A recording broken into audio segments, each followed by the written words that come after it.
Tu taua mai i runga, tu taua mai i raro, tu taua mai i roto, tu taua mai i waho, kia tau ai te Māori tū, te Māori ora, ki te katoa, haumi e, hui e, tai ki e.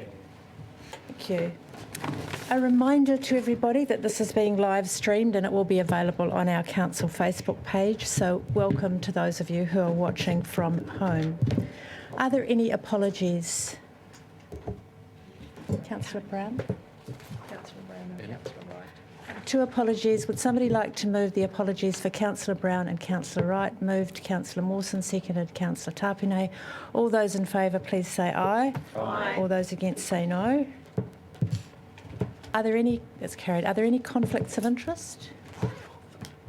There are no conflicts of interest. So for our public forum today, we have a presentation from Syed Karam Iqbal, who's a member of the Pakistan and Friends Hawke's Bay Association and has been recently appointed as a Justice of the Peace.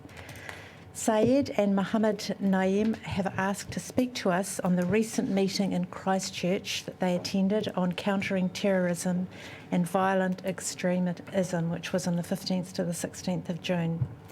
Do please come up and yes, take your place there, please. Thank you.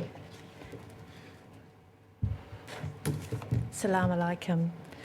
So you will have 10 minutes to speak and another 5 minutes per questions from the councillors. So you will be notified when the 10 minutes is up. So welcome and look forward to your presentation.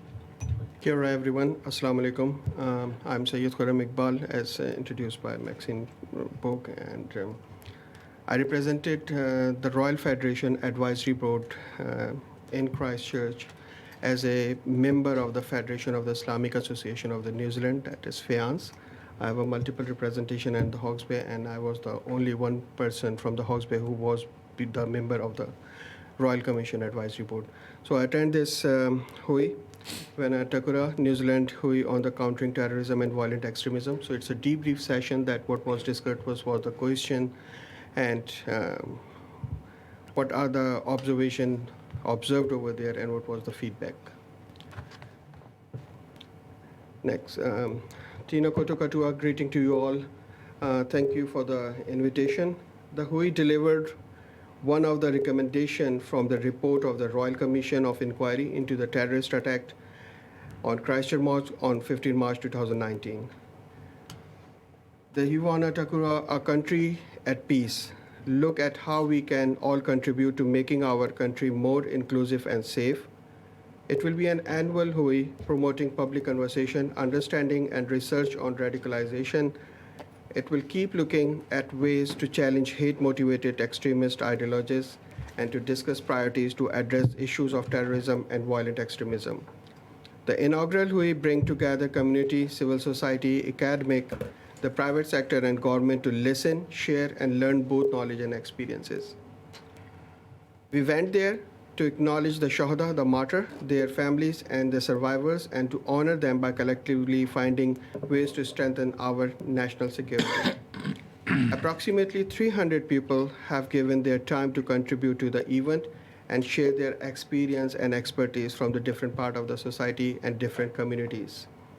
This will help to develop options for the National Center of Excellence, which will focus on generating research and public discussion to prevent and counter violent extremism, understand diversity, and promote social cohesion. The goal to achieve is for New Zealand to be a safe country where everyone feels they belong, where all cultures and human rights are valued and celebrated, and where everyone can participate and contribute equally will have equal representation at regional and national level. The hui reflected the progress have made since the March 15 attack and considered focus area need further attention. It will be an important annual event to help counter terrorism and violent extremism. Next slide, please. So the panel, the hui was distributed in the different panels. The panel one was the terrorism challenges, the dynamic nature of the terrorism and violent extremism risk.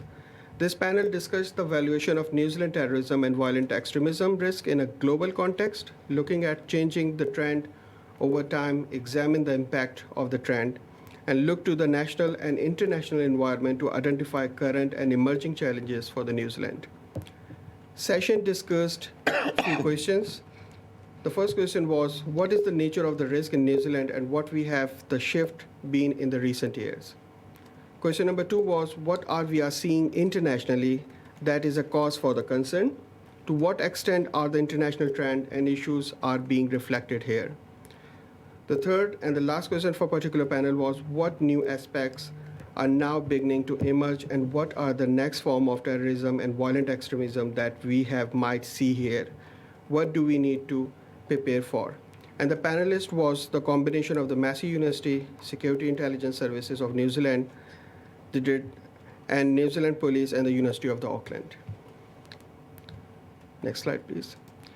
The second was the address of the Honorable Jacinda Ardern on the building foundation of the Te Rao Maori approaches into the prevention and countering terrorism and violent extremism on Aotearoa.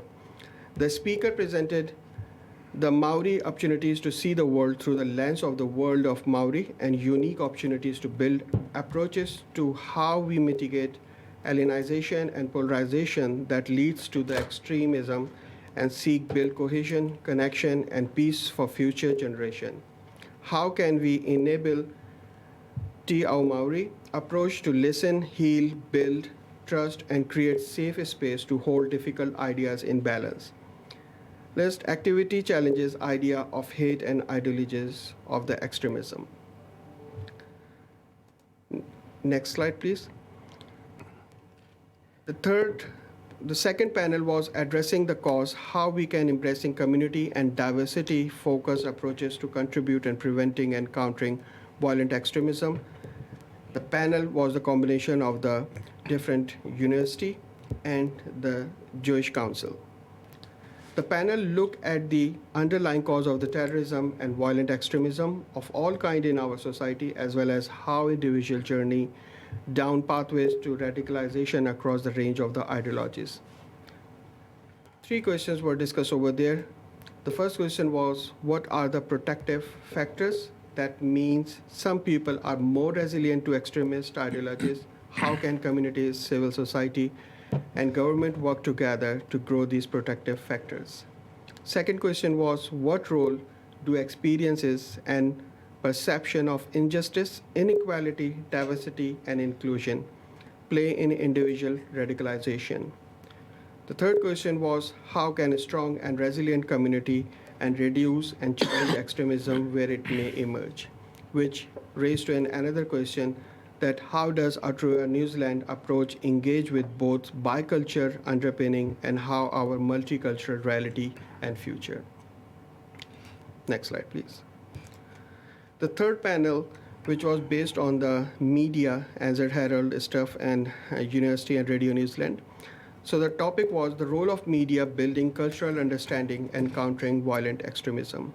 This panel discussed the role of media in issues relating to the terrorism and violent extremism, including ensuring coverage is fair, balanced, and accurate.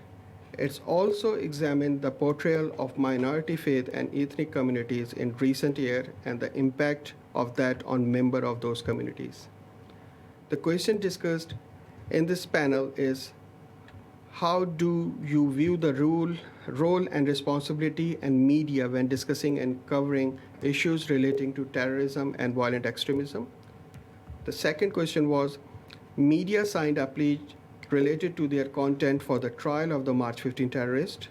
How did this work from your perspective, and what could it mean for future coverage of this nature? The next question was, how can communities and government agencies work effectively with media to help ensure that content is fair, balanced, and accurate? And the last question, which was covered by this panel, was, how does the New Zealand media environment compare with overseas when it comes to covering matter of this nature, and what can we have learned from there? Next slide, please. The fourth panel discussed the violent extremism online, new direction in preventing radicalization and violent extremism in the digital world. So the panel was chaired by the Prime Minister Cabinet and Internet New Zealand, Universities of New Zealand, the Facebook from UK, the Twitter from UK, they joined online, and the Islamic Women Council New Zealand women representation was among the panelists. The discussion considered ways to prevent harm and keep people and safe secure, including efforts to address terrorist and violent extremism content, TVEC online. It considered the role of multi-stakeholder collaboration with a focus on the Christchurch call, and the major government, industry, and civil society can each take on an offline. The question was covered by this particular panel was, first question was, how do violent extremists abuse the online environment? What effect does this have on our safety and security? The second question was, what role do online environment, including social media and online algorithm, play in radicalization and in preventing radicalization? The third question was, how do we make positive change in online environment? What are the roles for government, industry, and civil societies? The last question was covered, this is a global problem. What international development can we learn from in New Zealand, and what unique contribution we can make? Next slide, please. The fifth panel discussed the prevention and countering violent extremism in New Zealand and a strategic approach. This session looked at how New Zealand can build society resilient and to violent extremism. The question was covered in that, what should the key element New Zealand's strategic approach to prevent and countering violent extremism, and what is the role of government in combating violent extremism? Next slide, please. I'm shortening the questions to meet the timelines. The next was the design workshop, where the community from the different people participate, and the National Center of Excellence was the workshop, which I was the part of that one. And the purpose of this small workshop is to provide an opportunity for academic, private sector, and civil society organization, researchers, and experts to come together to discuss option for the vision, operating model, and the role of this national center. The objective of this session to achieve was discuss the vision and mission of the National Center of Excellence, identify the goal and range of outputs of the center, explore option for the operating model for the center, and the last was discuss priority areas for the activity for the 2021 and 2022 financial year. The last, just the point of view, which was discussed in that one, based on the summary.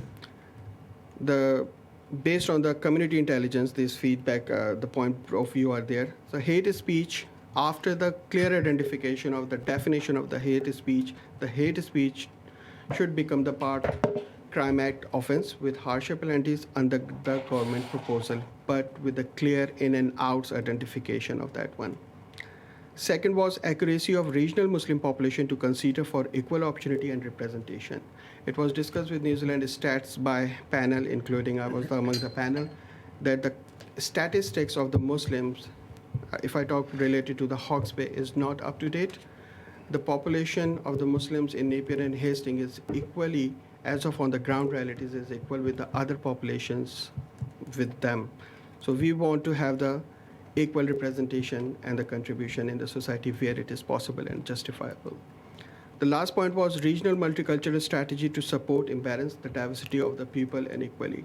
I was among the part of the Christchurch First multicultural strategy and the council debrief session on the multicultural strategy, that what was the focus on, and it was a good session. And the Hastings strategy, I reviewed that one, and in my personal opinion, might be I'm wrong, it looked like the mirror image of the Christchurch multicultural strategy. Saeed, are you ready to wrap up, or it's eating into some of the question time, but It's nearly done from there. my side.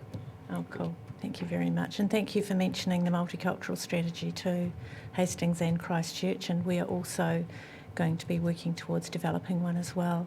So thank you very much for that. It's really good to hear about these events.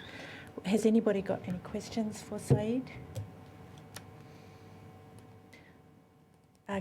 Deputy Mayor Brosnan. Thank you, Saya, for your presentation. I suppose, and I read the report that came along with it as well, and I just wondered if you had any thoughts for us, I suppose, from like a Napier perspective, that you kind of took any recommendations away from the hui that you would make to us. The recommendations, the 44 recommendation was there. I shared the report of the FAIANS, which they have issued because it was a long report, and the part of the advisory board, the FAIANS representative is over there, the youth people are over there along with the other people. So they are tracking of the progress, including with the clear timeline that what among the 44 recommendation has met and what are the pathways for the other recommendation to complete and what are the action items. So they are engaged with us. So as of now, what they are doing, and it was discussed that whatever happened in Christchurch, there is unfortunate incident, and it can happen at any place in the New Zealand at any time with any community. So the thing is, we have to combine it, working together, and how we can bring on the right community person in the communication to pass on the messages and get the feedback accordingly to make sure whatever is happening particular community in particular region, how we going to incorporate that one. So this is the one gap analysis which they are working on, and through the representative of the associations, they are taking the information from that one. So this is one of my initiative I offer to the council, that I was a part of this advisory group, and it was my responsibility to debrief that what was discussed, what was the areas was identified, to bring my people know that what is happening and what is discussing at the national level. Thank you. Are there any other questions? Well, thank you very much, and we hope there's an ongoing conversation with you. Councillor Mawson is our multicultural representative, so please, bring things to us again if necessary, and stay in touch with Councillor Mawson. But thank you for your presentation. Thank you. Right, moving on. Are there any announcements by the Mayor? Yes, thank you, Morena. I think this is probably very timely in light of our public forum presentation that we've just had. Earlier this week, I met with Farid Ahmed, a survivor of the March 15th mosque shooting event, and I just wanted to share a message he left with me to present to our whole community. To Honourable Kirsten Wise, Mayor of Napier, I would like to thank, through you, the people of Napier City for their love and compassion towards us after the 15th March tragedy. We, Kiwis, replaced one hate with millions of loves and taught the world that we humans can coexist in peace as different flowers in the same garden. So I just thought that was a lovely message, and thank you from Farid that I wanted to share with the community today. Okay. I just have one little announcement. I just wanted to note with sadness the recent passing of Aleister Thompson, who served council for many years as head of our planning department before retiring a few years ago, and just to offer condolences to his wife and family.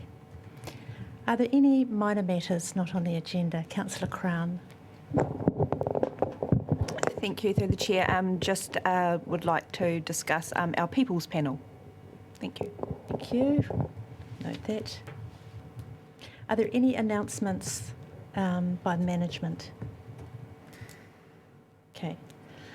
Right, confirmation of minutes. Would somebody move, please, that the minutes of the Napier People and Places Committee meeting held on Thursday, the 1st of July 2021 be taken as a true and accurate record of the meeting?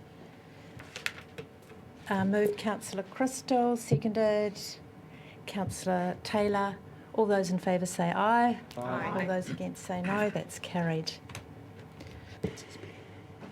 Okay, our first agenda item is the 2021 Stakeholder Satisfaction Survey, and I'd like to ask the Director of Community Services, Antoinette Campbell, to talk to us about that, and SIL Research Director, Dr. Virgil Troy, to be available, and Natalia to answer any questions. Sorry about taking your place. Thank you, Madam Chair. So the purpose of this report is to receive the Council's first council-wide Napier City Council Stakeholder Satisfaction Survey results, which are attached on page 5 of the report. The survey was undertaken in April earlier this year by Still Research, and Dr. Virgil Troy and Natalia are here to provide a high-level summary of the results and are available to answer any questions the council might have. Good morning, through the chair. How are you? So yes, thank you very much for the opportunity to present today. I'll just give you a top-level summary. As Antoinette mentioned, towards the beginning of the year, Antoinette contacted us and asked if we could assist in the development and conducting of a stakeholder survey. So we worked with the methodology to develop one, and then we also looked at how we were going to go about classifying the various responses that we were given. So we were provided with the database. We then augmented the database and refined it, and then set about collecting the data once we had identified which questions we wanted to ask of stakeholders. We looked at other pieces of research that have been done around the country and came up with a framework for undertaking the research and developing the questionnaire. So once we decided on the methodology, which was essentially a self-completing questionnaire which could be done online with telephone follow-up for those that had not responded, we then allowed people to take part in the survey and classify their relationship with the council using 4 different criteria. So they were asked to select one of the 4, which was, any second now, here we are. So they either had a coexisting relationship with council, which meant that they knew about each other but did not necessarily come together very closely. There was a networking relationship, which was based on information sharing and knowing and understanding who's doing what. There was the cooperation and collaboration relationship, which was an acknowledgement of common issues, interests or agendas and helping each other to achieve a common goal. And then they were also given an opportunity to say whether they were in a partnership relationship with council, which was a commitment to sharing values, risks and rewards, processes and systems and mechanisms developed to support the partnership. Overall, it was a really, really good result. Essentially, the closer the relationship that a stakeholder had with council, the more positive they were in relation to all of the various deliverables that we surveyed. So they were more positive in relation to communication, they had more positive feedback in relation to council leadership, and they felt that council was working very, very closely with aligned interests in common areas. Some of the areas that we identified that could be improved was across all the deliverables, the more council can do to provide leadership and improve communication, the better the response will be across all of the different levels of stakeholder relationship. I don't know if I've covered everything too briefly, but do you have anything to add there, Natalia? I think Virgil mentioned the top results, and just wanted to add that overall trust in council leadership was quite high, up to 80% in total, so which is quite a good result, especially for benchmarking survey. I have a question, and the floor will be open for others to ask questions also. When people don't respond at all, is that because they think we're doing a great job, or they just don't like us or can't be bothered or whatever? Do you have any idea why some of your stakeholder groups or individuals didn't respond? In every piece of research we undertake across all topics, you will get those that will actively engage and respond and those that don't. Unfortunately, if they don't respond, we don't know exactly why they haven't, but it could be that they either weren't interested, or they felt that they couldn't contribute anything, or they ran out of time, or they forgot about it, or they just didn't want to take part. So Well, they're very happy with what we're doing. that's the other side too, yes. You could say that. You could say that. Thank you. Other questions? Yes, Councillor Taupane. Thank you. Through you, Madam Chair. Morning, Kora. I've got 2 questions. One is more around the details. The first one, so I'll drop them both on the floor for you and you can answer them at your pace. The first is, could you help me understand what you meant during the methodology establishment phase, what you mean by refining the database? What does that actually mean? And when you provided those key summaries at the end and the city indicated a couple of things, could you help me understand what they meant by provide leadership? Okay, so I'll make a start on each and then I'll call Natalia in. So when we say refine, so we were given a database by Antoinette, which represented I guess those that you had listed on your database. We went then away and had a look at other publicly available sources of potential stakeholders for Napier City, and then we added that. We sent it back to to Antoinette. Antoinette had a look at it. We sent it back to us, then we sent it back to her, and there was a bit of to and froing until we finalised the database. And I think we ended up with around 300 potential from what was originally about 150. 150. Yes. 150. So we managed to increase it because we wanted to make it as inclusive as possible, and every database, regardless of how up to date it is, within a very short period of time becomes out of date. So we wanted to use the most up to date data source that we could have. So that's what I meant by refine, and that just gave us a larger pool of respondents. So it meant that could be more representative, and that we made it as inclusive as possible. In terms of leadership, I might get Natalia to answer that one. So leadership was part of the survey, and this part of the survey included. Could you bring your mic a little bit closer? Sorry, for me, Please, yeah. Leadership included several attributes which we asked about stakeholders, and generally this included decision making and providing a role model for other stakeholders in terms of general consultation, making decision, consulting with everyone, and making this decision public to make everyone understand why this was conducted and why this decision was made. Yes, Ms Campbell would like to make a comment. Through the chair, just to clarify and expand on Virgil's response around Councillor Tapani's inquiry around refining the database, when it did come back into council to myself, it was circulated widely amongst staff, amongst the executive leadership team members and other staff who have quite ongoing relationships with our stakeholders, just to ensure that we did capture as many organisations as possible. So it wasn't just me deciding who was going to be. Yeah, through the chair, I was inferring that when it went back to Antoinette, then it was dispersed and did whatever you had to do your end, and then it came back to us and we did the same thing. So yeah. So my team does have a lot of relationships with our stakeholders, but so does the rest of the council as well. So we've got everyone. Thank you for that clarity. That was cool. Mayor Wise? Thank you. Through the chair, just a question regarding methodology. I noted in the report that the scores were based on an average of the collective responses, and I guess just being aware that with an average, of course, it could be one outlier that significantly impacts on the overall result, as opposed to using a median methodology, and you know why an average is the chosen methodology. Yeah. Typically, depending on the size of the data set, I mean, if we were to survey 5 people and there was an average of, say, 8 out of 10 and one outlier, which might be on the upper end or the lower end, then yes, that single outlier can have quite a positive skew on the overall average result.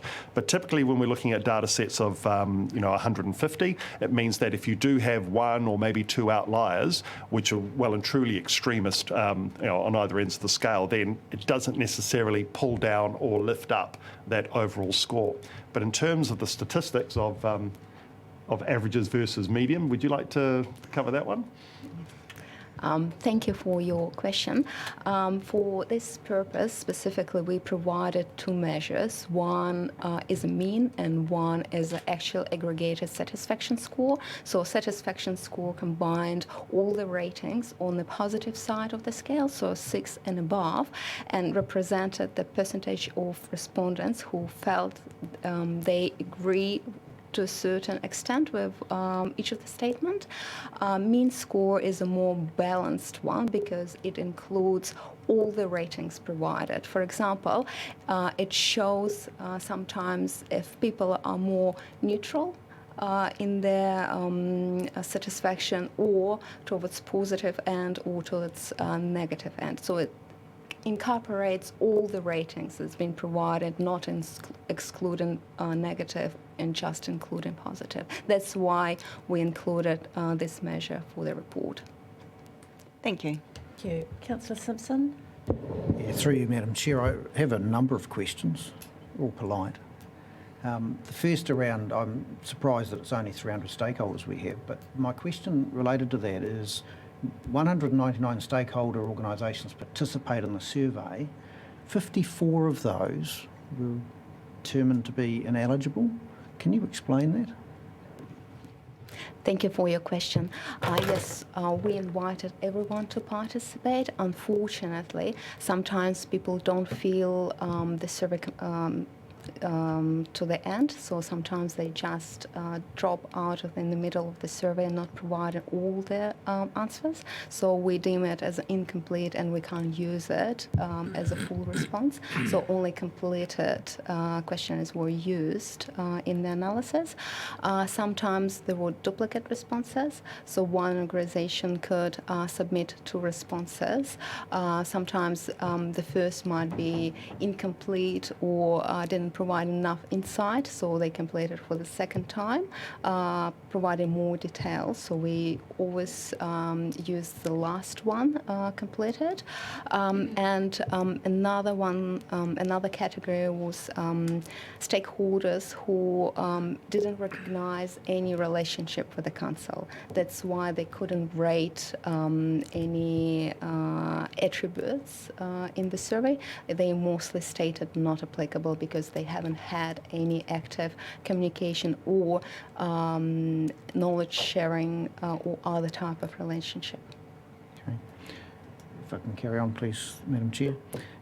Just looking at the question range around the understanding of roles and responsibilities and understanding organisation, just to clarify, that's our organisation's understanding of the submitter organisation, or is it the other way around? Type of relationship was self-selected, so we provided the description and people selected what they deem applicable to their situation. No, I think there were questions in the survey that related to understanding of organisations' roles and responsibilities. All right, sorry, yes, so I thought you were talking about the classification of those respondents versus the more specific questions. Yep. That's council's understanding of organisation. Of their organisation? Yes. Okay, because some of those are reasonably low, so I just want to clarify whether it was... So that could represent the fact that our staff only deal with a part of an organisation, so therefore we're only familiar with that part of the organisation. Yes. Okay, thank you. And just one further question.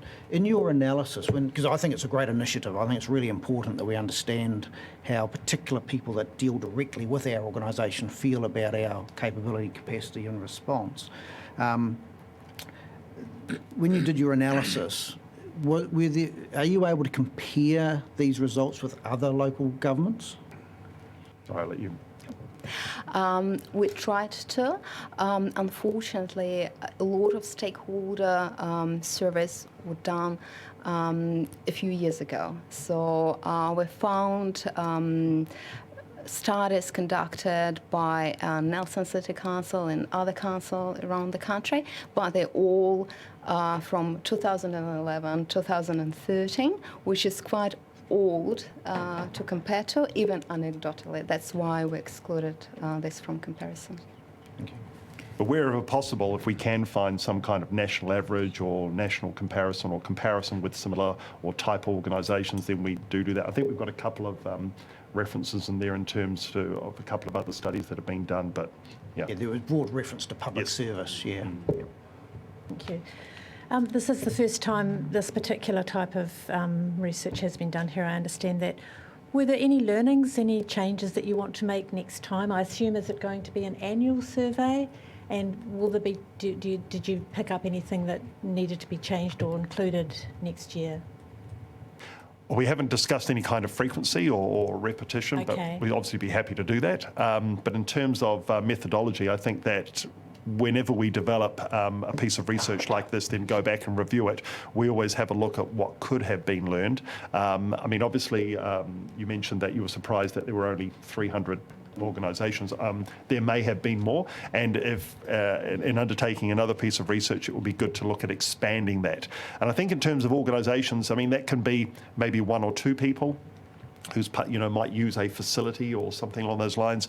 I think we've pretty much got most of the larger organisations, but if there is a more extensive database, or if we want to increase the scope of the type of respondent that would take part or be classified as a stakeholder, then that is definitely one thing that we could look at doing. Did you have any other direct sort of feedback in relation to that? I think my comment would be around the database, because it took some time to work with the database itself to determine the right contact person to deal with, because sometimes the name of an organization may change over time. Sometimes there are different people in the same roles. So it took us some time to do this background search to refine our database, which we can use next year. So it's going to be probably easier step from now on, but we can definitely populate this database with more organizations and, for example, social service providers in Napier. But in saying that, the quality of the database that we gained in the first instance was a lot better than many we've used in past research, and far more extensive and far more inclusive. So it was a really, really good start, and obviously you can improve on anything. But the initial database was in relatively good shape, and a lot better than others that we have worked with. Because quite often they'll say, oh, we want to do a stakeholder survey. Sure, well, can you give us a list of your stakeholders? Oh, we don't have one. Can you put that together? So, okay. So then, there's quite a lot of work done there, but a lot of that had already been put in place. So we were quite fortunate to have a good start. Right, it is a moving feast too, It is, isn't it? yes. Oh, well, yes, Councillor Tapine. This might be a self-evident question. It's a follow-on from Councillor Nigel's questions, and that's around those incomplete participants. So is there any follow-through or outside, so if they've disengaged from the initial survey, is there any secondary opportunity to engage with that component of respondents who have dropped out? I'm just conscious that if they've dropped out, there may be a valid reason for that. That's not about time constraints, and we may be missing an opportunity to identify something within our team that person was just unwilling to share. And so is there a second layer of engagement for those participants who are incompleted? I'll answer part of that, and if you've got anything to add. There's always a fine line between being proactive in your efforts to gain responses and feedback from respondents, and the other side of it being that a respondent will only complete the survey if they want to, and overstepping that bounds and giving them a call. Why don't you finish the survey? Oh, what's going on? Can you do it? Can you do it over the phone now? So it's a very, very fine line between voluntary participation and then what could be seen as being harassment because, look, I didn't want to do the survey. Could you please stop contacting me? So we've got to be very careful about how we manage those relationships. So in terms of that, but we do in terms of our quality control checks. Do you want to talk about some of those that we run through that might mitigate some of that? So once we receive the response and we see it's incomplete, we still try to send another reminder for a person to participate. So they would still receive a link to participate in the survey.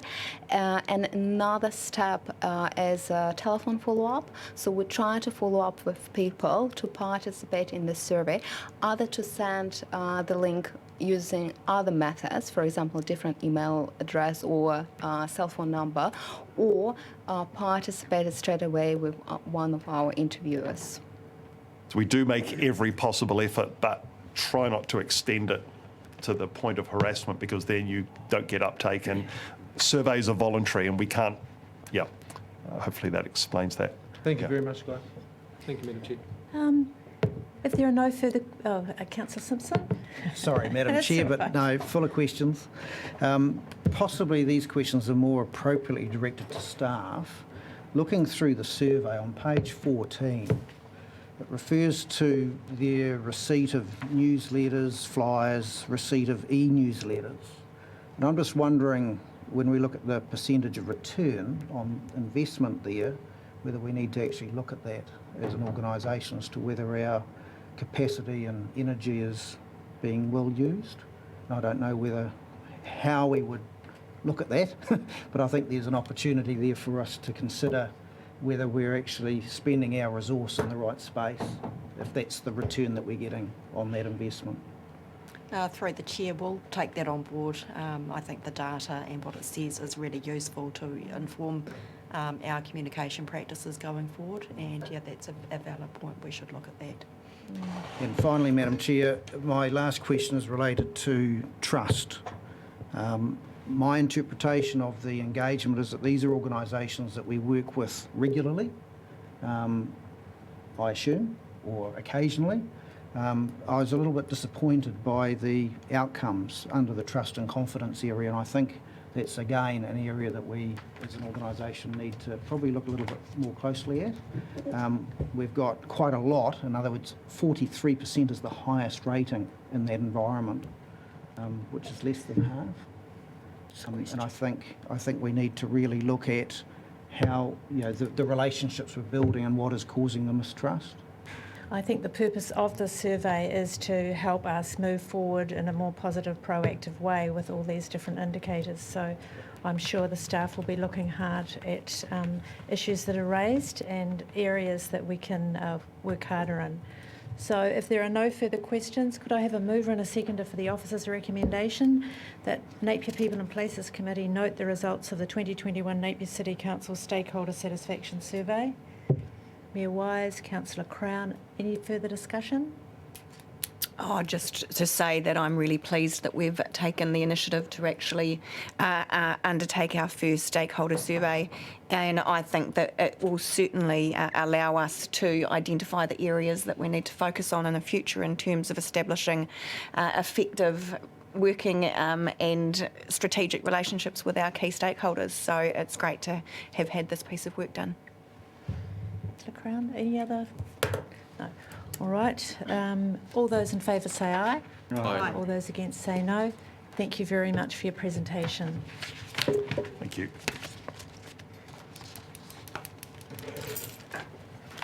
Right, our next item is the New Year's Eve funding 21-22. And just before proceeding with this, I'd like to signal that some procedural changes have been made. First, the officer's recommendation will be dealt with first and separately, as it is a decision of council that's required. And the chair's recommendation has been slightly amended to simplify and to clarify its purpose. But starting with the officer's recommendation, thank you. Welcome, Kevin Murphy. Do you want to speak to the New Year's Eve event, particularly around the applications to external funders for this event, which we're making a decision on today? Yeah, thank you, and thanks for letting us put this recommendation up. For a number of years, we've hosted the New Year's Eve celebration on the Marine Parade, and as most of you are aware, it's a very big community event, free event. And for a number of years, we've also had budget come in to help with the event from gaming money. And so the recommendation here is to continue to be able to do that at the level that we've got listed there. And hopefully we can continue to get that budget so we can continue to run the event. Right, are there any questions, comments? Councillor Simpson? Yeah, I'd like to just inquire into the fact that it's a rushed decision of council. We made our resolution back in May, which is 3 months and 6 days ago. Has somebody changed dates, or is there something you were unaware of to bring it to now so that it couldn't meet our normal council double debate system? It's always, well, we've always had timing that we need to get applications moving around that August period. Otherwise, we tend to, there's no guarantee that we will get money that we ask for at that level, and we've often had to go back to a second round. So the more time, the better is pretty much what we always have with these things. Deputy Mayor Brosnan? I just wonder if we could have your comment, Kevin. You mentioned the monies from gaming funding, and I know this council has discussed before sort of removing ourselves from gaming funding as time goes on. So just your thoughts on alternatives, and I know this discussion's probably already been had, but it's good for council to hear. I suppose in the general sense of what gaming money gets used for, going back into the community, this is the only event that I've got any involvement with where we actually apply for gaming money. And if there ever was going to be an event that was going to serve the purpose of the community, this would be one that would tick a lot of boxes. I mean, if the council don't want to apply for gaming money, that puts the event in a different position of being able to meet expenses. I think that issue will be discussed in the planned workshop should the follow-up Chair's recommendations go ahead. There will be an opportunity to discuss alternatives or whether or not we want to continue with gaming. So are there any other questions for Mr Murphy? Right, we've got two decisions to make here. First of all, can I have a mover and a seconder for the Napier People and Places Committee approve the applications to external funders for the 21-2022 New Year's Eve event? They're listed: the Lion Foundation, Grassroots Central, Grassroots Pub Charity and Eastern and Central Community Trust. Is there a mover and a seconder for that? Councillor Mawson, seconded Councillor McGrath. Any discussion? No, that's fine. Right. All those in favour say aye. Aye. All those against say no. Okay. Okay. Thank you. That a decision of council is required urgently to deal with because of the tight deadlines to apply for funding. So can I have a mover and a seconder for a decision of council? Councillor Mawson. Is there a seconder for the decision of council? Councillor Crystal. I think we debate that, do we? No. Right. All those in favour say aye. Aye. All those against say no. That's carried. Oh, thank you. One dissension, one vote against. Right, thank you. Moving on. Now, what I've done with the Chair's recommendation is, it was my recommendation, and I've discussed it with the Deputy Chair, Tanya, who's not here, unfortunately, but I would like to remove what's numbered C and D, because I think all those points are going to be covered once we have our workshop and further discussion. So okay, thank you. The new motion, which I can't see, but... Sorry? I'm a bit confused. We've voted on this, haven't we? No, we only did the decision of council part of it, the first part. The officer's recommendation, we're now moving to the Chair's recommendation. As a separate item. As a separate item. Sorry if I wasn't clear on that. It's amended. So A and B we voted on and passed. We're now looking at what's called A and B, the Chair's recommendation. I'm renumbering A as C. So we go A, B, A and B have been carried. C is the first of the Chair's recommendation. D is the second one. And why I have removed what is listed on the original agenda as C and D is that I think those are superfluous, as they will be covered in the workshop and paper that's coming to council on these issues. So in terms of alternative sources of funding, we'll cover the issues that are raised in C and D. So I would like to move the Chair's recommendation. Is it quite clear up there what it is? A bit of confusion? Want more explanation? Okay, so is there a seconder for the revised Chair's? Could you read through them, sorry? Sorry. Okay. That the Napier People and Places Committee note the discussion. I'm sorry, you can't hear me, can you? But I can't see that. Is this a C and a D now? C and D, yes. It's the same as what's in there. It's the same as what's labelled A and B in the original. So that under the Chair's recommendation. Yes. So that part's being removed.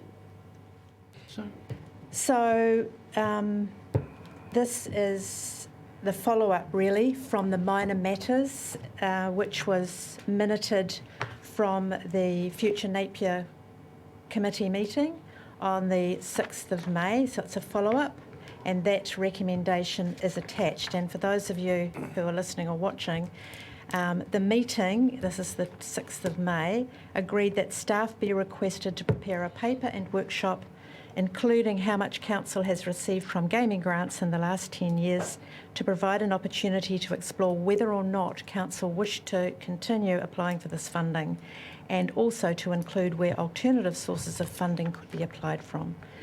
So that's the A part. The B, is there somebody seconding this, by the way? If I may, through the chair, I think where the confusion is that we're now essentially voting twice on one paper.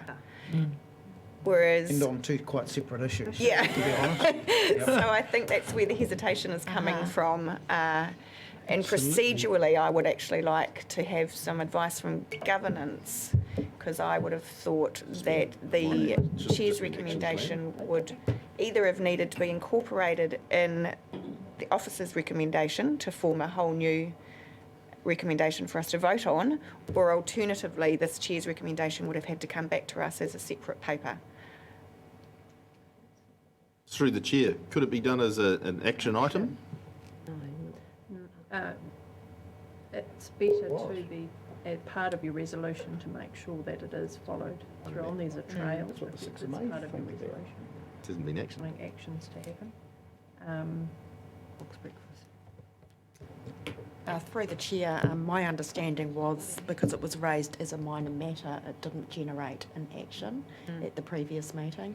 So we've been advised that this will, as it becomes part of a resolution, that it will generate an action for officers to follow through and prepare a paper and a workshop in accordance with what was recommended in the minor matter. Thank you, and understand that, but I think where the confusion lies is we've already voted on this paper.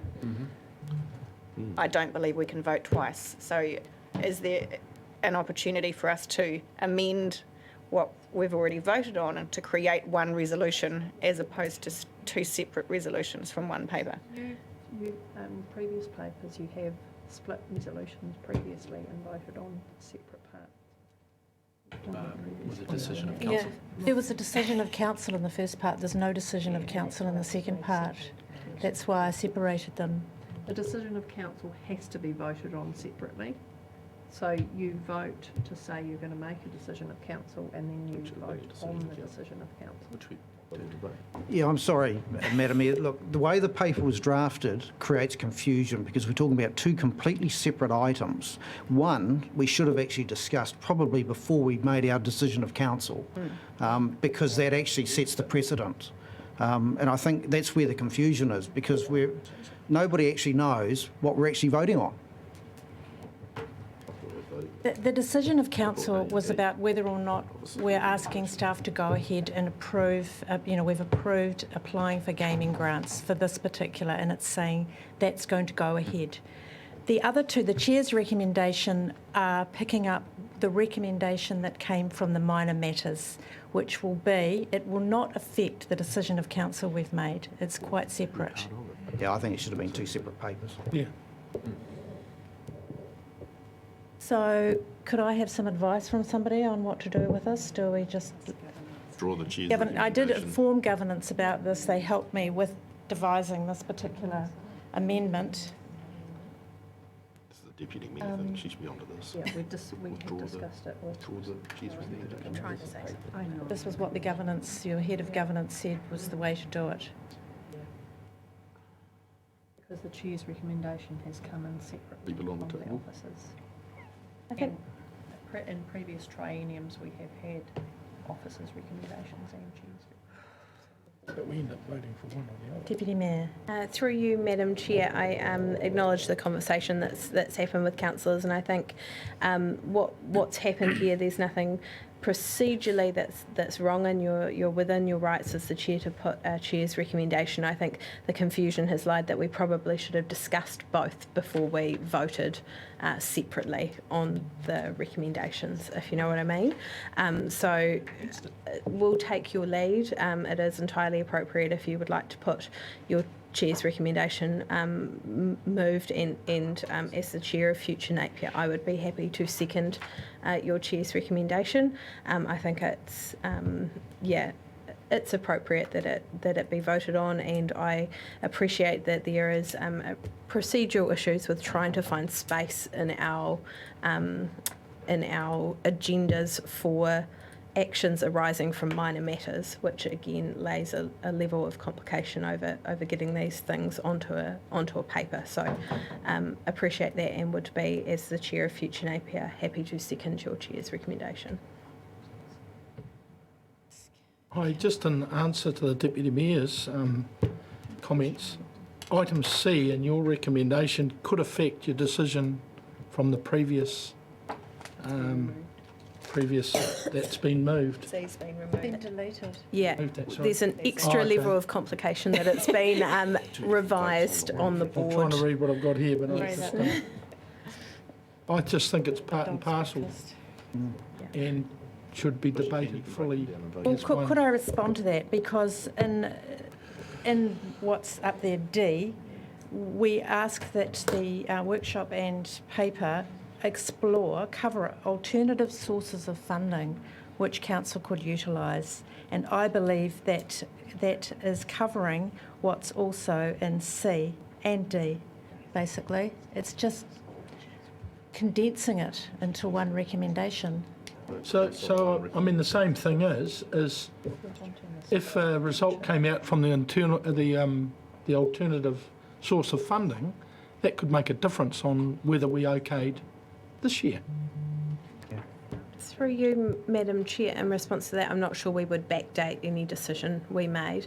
And if it would be helpful, Madam Chair, I'd be happy to suggest to you as the mover of this that perhaps what is currently written as B, but I suspect you would like to be made D, instead of direct that a workshop be held and a paper brought back to council, just that we direct that a workshop be held, because then council can decide in that workshop if we would like a future paper. So all I would be prepared to support on the board there is that we note that minor matter that was made, happy with the A on the board, currently C, and suggest that we direct a workshop be held so that we can fully discuss this issue. Do you want the covering part? Just through the chair, Keep the I 1, 2, 3. can we vote twice on one agenda item, or are we better to go back? Yes, you can. and You vote? can split. Can you? Yeah, we can vote on individual parts of a resolution. Right, so Deputy Mayor Brosnan has made the suggestion that D, as it is up there. No, there's no Sorry. D. Just call it A and B. Or change the numbering. Could you change the numbering, please? That it becomes direct that a workshop be held, covering, and delete the words "and a paper then be brought to council through the future Napier committee." There's no timeline on this at all. It will not affect the decision of council we've already made. But we want the opportunity to explore it more deeply and see the ramifications of possibly not applying in future for gaming trust grants. So I'm quite comfortable with that amendment. Thank you, Deputy Mayor. Direct that a workshop be held covering 1, 2 and 3 up there. Is there anybody else who'd like to speak to it? Yeah, I just want to clarify through Madam Chair that had I realised that this was not connected to our decision of council, which I read, obviously incorrectly, that we were going to seek information before future grants were made, thinking that related to this year's events, I would have voted against the decision because the resolutions simply weren't clear. Right. So I have another statement, I guess. I'd like to ask Mr. Murphy now what his thoughts are on alternative funding but he's gone. I actually think that's not an issue we're discussing at the moment. Well, it'd make a difference in my decision. We're just No, directing but the that's workshop my be held. point, Madam Chair. That's where I felt we were seeking them to go away and come back with alternate fundings for this year. That's how I had interpreted the resolutions and the report. And then at the bottom of the report, it only stated the places that we've previously sought funding from, demonstrating one has been a non-pokey related environment, but there were no demonstration of alternates available. And that's where I think this whole thing gets confused around what was the intent of the report versus what is the intended outcome.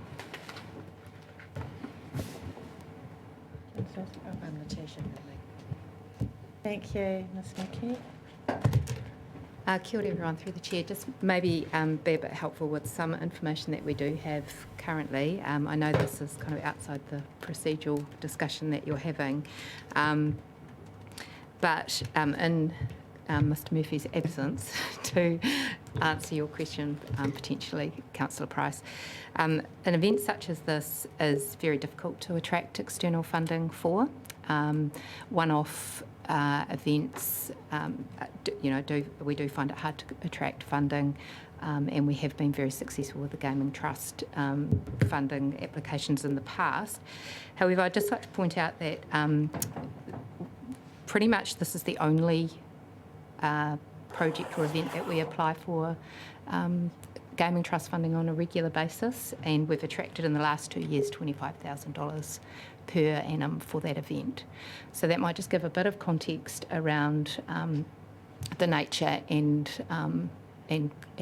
funding support that we get for it, and the likelihood of attracting other external funding apart from sponsorship, which we have tried in the past unsuccessfully to achieve. So the question is how much effort you want to put to external funding for such an event on an annual basis.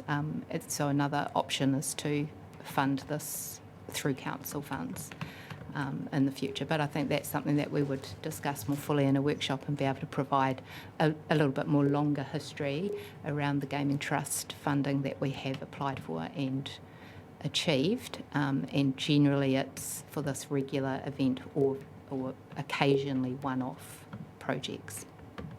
So if that helps in any way. Yes, the purpose really of this particular recommendation is to pick up the brief from the minor matter, which had not gone anywhere, and it's in order to honour that agreement or the suggestion that was made and agreed upon as a minor matter. So if people vote against this particular recommendation, then that minor matter will no longer be followed through. Yes, Deputy Mayor. Thank you, Madam Chair. Just wanted to, I suppose, put my perspective that I think this is a reasonably simple issue, being a reasonably complicated way that we're discussing it.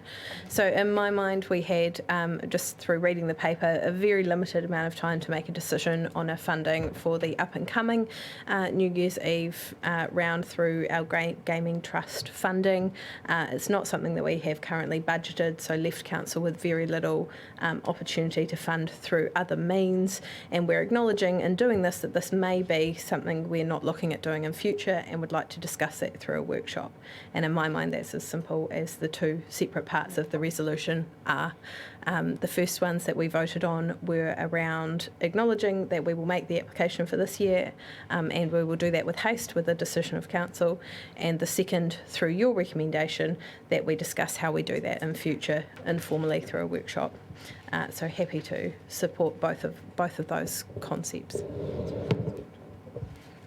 Right, are there anybody else would like to discuss this before we vote on it? It is, of course, going to be double debated, not the decision of council, but this part. I've just got one comment. I agree with what Deputy Mayor Brosnan has said. I just have difficulty with the process, and it may have altered my vote in the first matter, but I'll let it lie now. Okay, well, I apologise if it was a bit of a muck-up. However, is there any other discussion on this? Reserve mine for the council meeting, as I didn't have an opportunity to speak against the previous motion, so I'll make the decision of council. Thank you. All right, so the chair's recommendation is on the board that the Napier People and Places Committee note the discussion on council's future applications for gaming trust funding in the minor matters section of future Napier's committee meeting, 6th of May 2021, which is attached, and D, direct that a workshop be held covering 1, the amount council has received from gaming trust grants in the last 10 years, 2, alternative sources of funding which council could utilise, 3, whether or not council wishes to continue applying for gaming trust grants. All those in favour say aye. Aye. All those against say no. No. Is that Councillor Tapane? Do you want your... Oh, sorry, Councillor Mawson. The recommendation is carried. Thank you, and I appreciate your input and help with that particular matter. Right, moving on, item 3, the Napier Hastings Smoke-Free Policy Review Joint Working Committee establishment. Michelle, thank you. Michelle Grigg. Morena Koto. Thank you, Madam Chair. Thank you, councillors, for having me talk to this paper. Some of you will be aware that we have a joint smoke-free policy that was established in 2015 with Hastings District Council, and Council undertook to review that policy every 3 years or at an appropriate time, and that review is planned for this financial year. So we've been working with Hastings District Council to look to set up the processes for doing that review. This paper essentially seeks your approval for establishing for electing 2 members from council to the proposed joint working group for the review, and it also seeks your endorsement of the draft terms of reference for that group, which would be finalised by the group when it meets.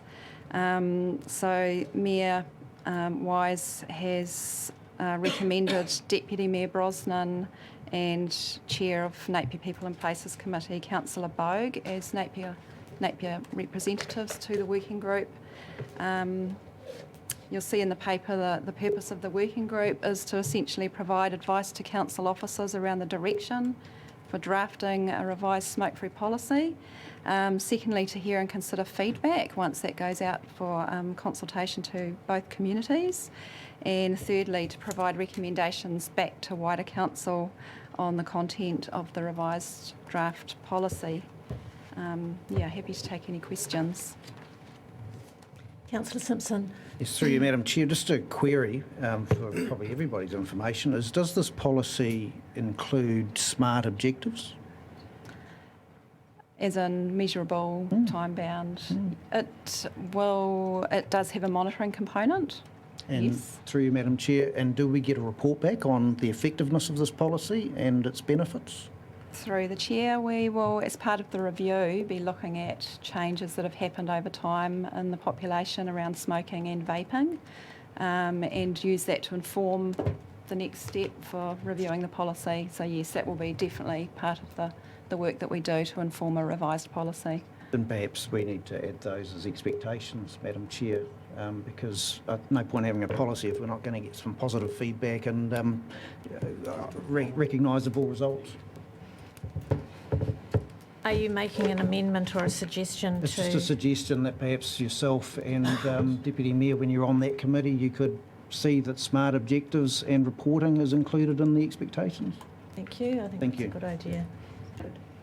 Any other questions for Ms. Grigg? It's interesting, just this week I think there's been new legislation or regulations around vaping brought in, which vaping's seen as quite a major issue, particularly with young people. Mm-hmm. And I understand that retailers are now only allowed to sell 3 different flavours, tobacco, mint and menthol, because a lot of the flavours previously, like bubble gum and whatever, were quite appealing to young people.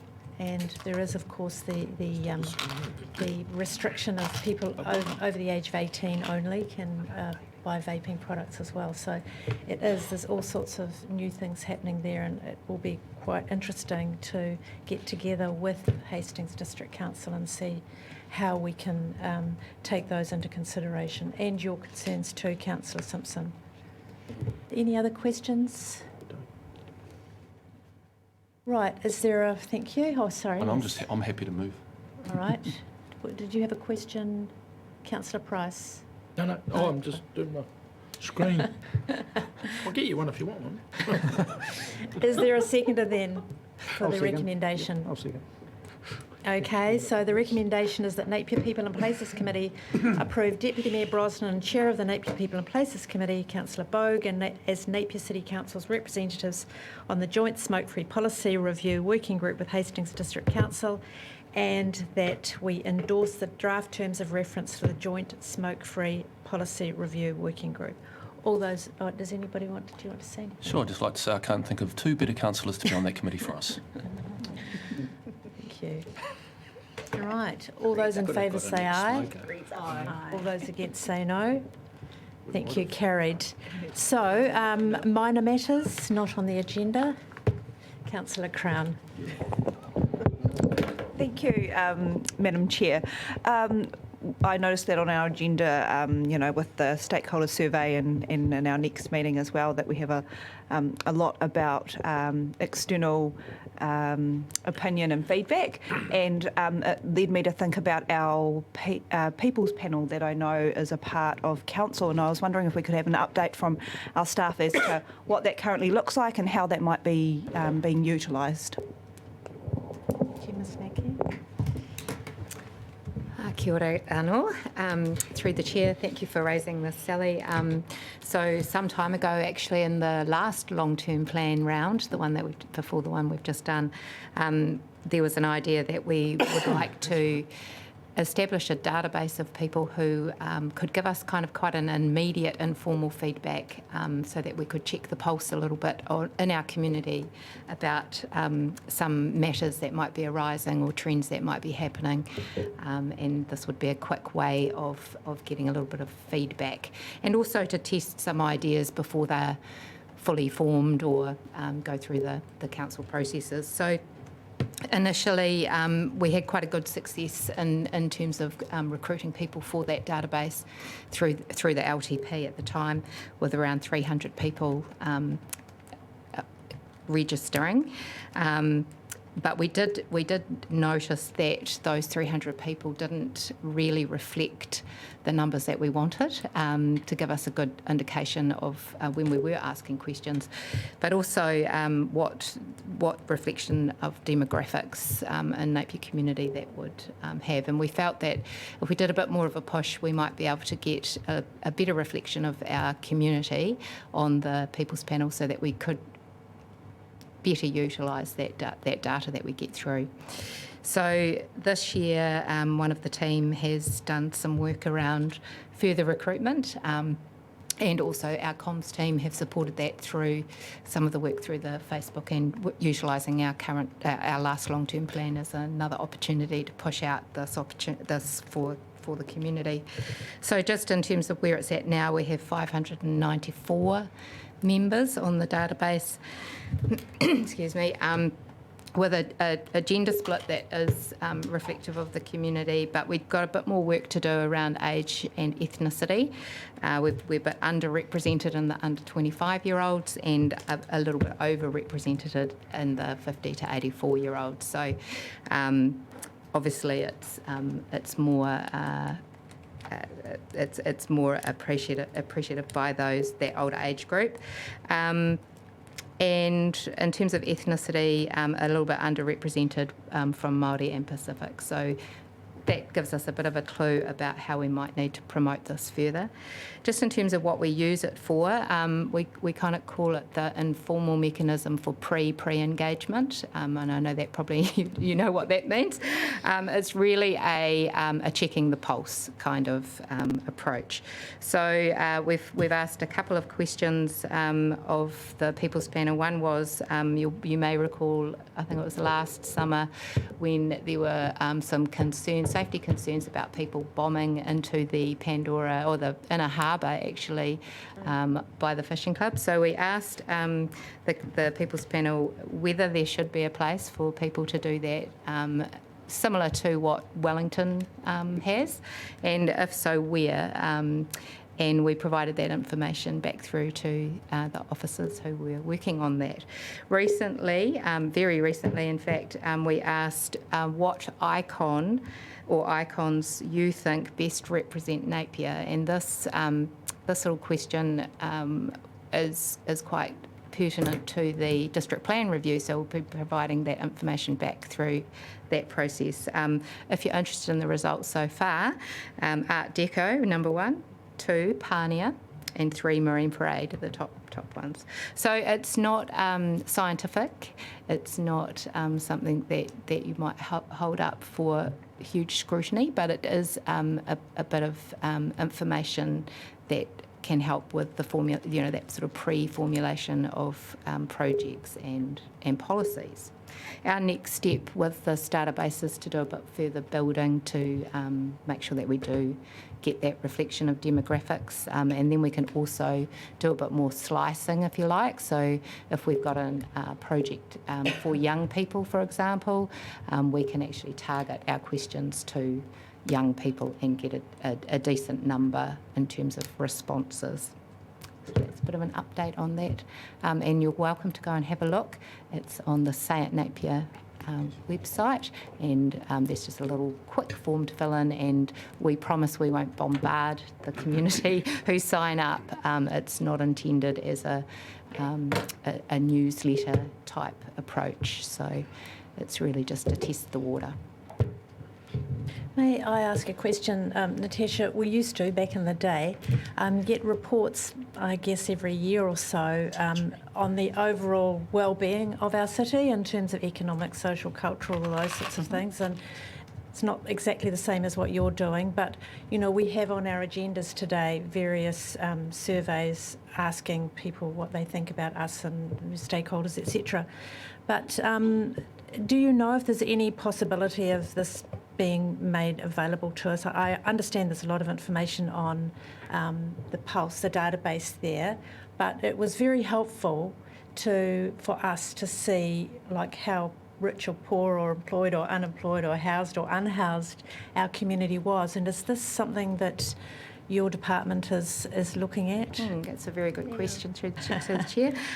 It's quite timely too. So as you know, we undertake the social monitor. What you're referring to, we used to do that biannually, and more recently, the last couple of years, we've done that as an annual survey, which covers things that are wider than potentially what's under council responsibility, so things like home ownership, healthcare, access to healthcare, etc. And we're about to go out into the field with that survey with our partners, Sil Research. And this year we have added in some questions around safety, given the recent results of our safety survey, so that we can start building trends and just monitoring some of the work that we're doing to address safety concerns in Napier. And the other question set that we're also including is around our community connection and interaction between different cultures. So the public forum today is quite timely, and we are including some question sets that are used nationally in order to get some information about how we're actually doing as a community in terms of accepting all, and that will also help inform our development of the multicultural strategy that you mentioned earlier. Thank you. Excellent work, thank you. No other comments or questions? Right, now we've reached the end of the open section of our agenda, so rather than go into the public excluded section of this meeting now, we'll close the open part of the People and Places meeting. So the open section of the Prosperous Napier meeting can be held, and after that we'll go into the public excluded sections of each meeting. Oh, sorry, adjourn is the word. Do you want me to, I don't have to move the motion or anything, do I? No. Thank you.